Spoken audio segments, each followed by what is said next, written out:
Fala pessoal, eu me chamo Jessé Fernandes, fiz parte também e ainda faço parte, da construção da impressora 3D, da PET Printer 3D. Então, como a gente já permeou por áreas como instalação mecânica, instalação eletrônica, eu vou falar um pouco mais agora sobre o nosso fatiador, que é o Ultimaker Cura.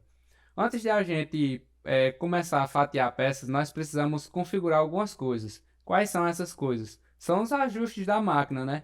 Que é definir a largura, a profundidade e a altura. Veja que isso aqui já está configurado para a nossa impressora, que possui 155 centímetros de largura por 220 de profundidade e 220 de altura. Centímetros não, milímetros. Além disso, a forma da plataforma de impressão é retangular. Após isso, a gente tem que definir esse G-code inicial, certo? E definir o G-code final, ok? Depois disso, nós vamos aos ajustes de impressão, que é definir o X mínimo, o Y mínimo e máximo de cada mesa. E definir a altura do eixo de impressão, que no caso é 220 milímetros. Feito isso, nós já podemos vir aqui e adicionar um novo item para a nossa modelagem. Adicionando esse item, a gente vê que ele demora um pouquinho aqui, está carregando, mas após isso ele vai renderizar e vai ficar disposto na nossa mesa de trabalho. Quando esse item estiver disposto na nossa mesa de trabalho, vai aparecer aqui ao cantinho, ó, a opção de fatiar. Como vocês podem ver, ele já foi inserido aqui.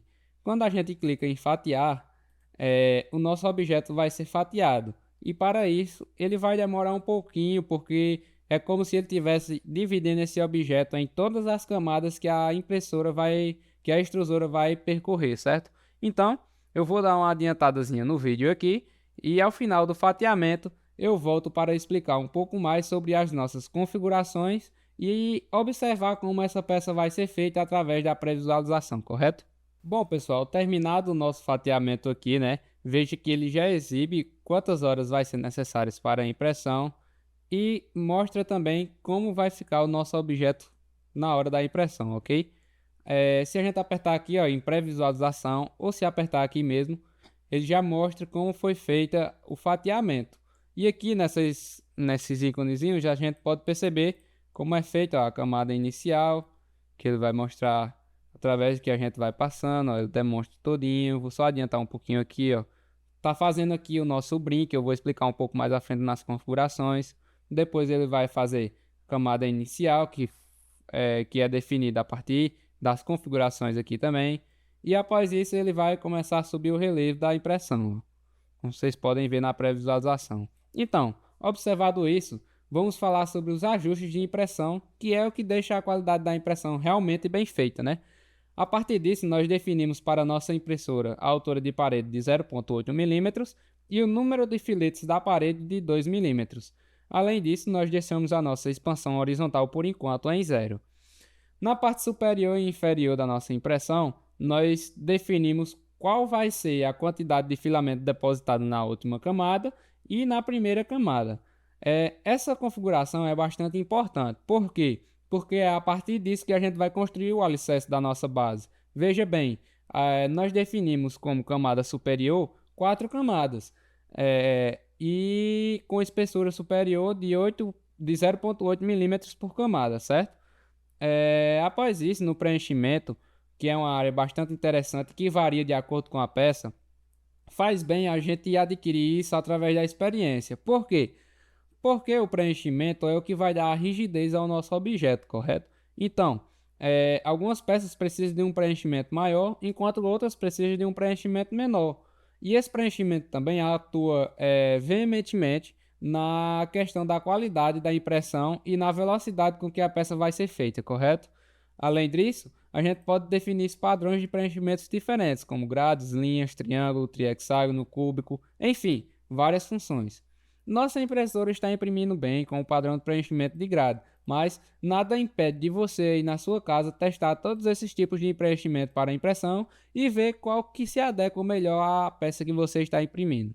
Outro sim, nós também devemos atentar-se ao material que está sendo utilizado, que em nosso caso é o PLA, a temperatura de impressão, que no caso é a temperatura do extrusor, e a temperatura da mesa de impressão. Isso aqui é o que faz com que a impressão fique bem feita. Por quê? porque é a temperatura de depósito do filamento com a temperatura da mesa que faz com que a peça adira bem à superfície de contato e que faz com que a peça não se movimente enquanto esteja imprimindo.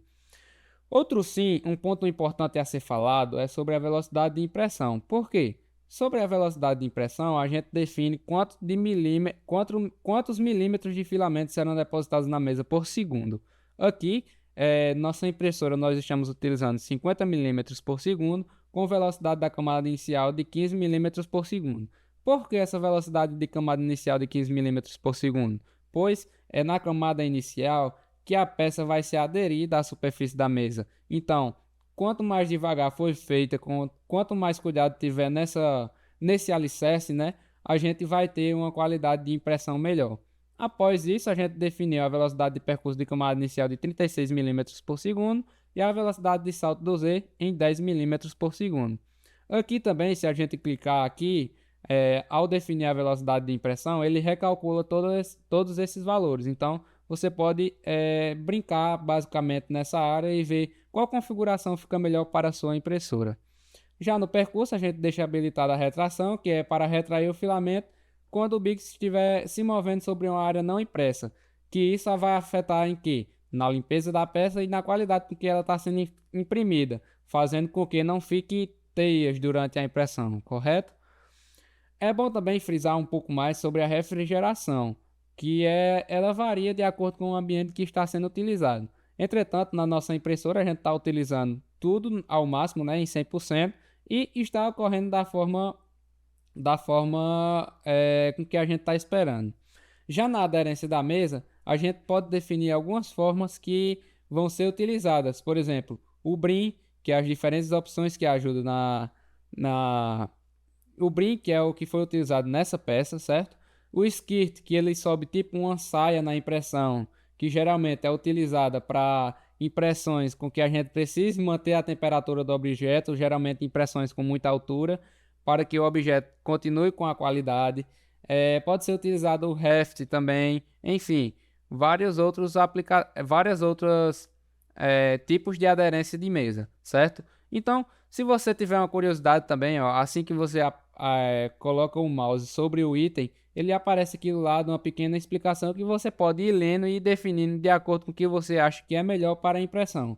Como eu bem falei, algumas coisas são feitas através da experiência, que como você vai imprimindo várias e várias vezes, você vai vendo o que se encaixa melhor para uma peça que tenha esse formato ou para outra peça que tenha esse outro formato.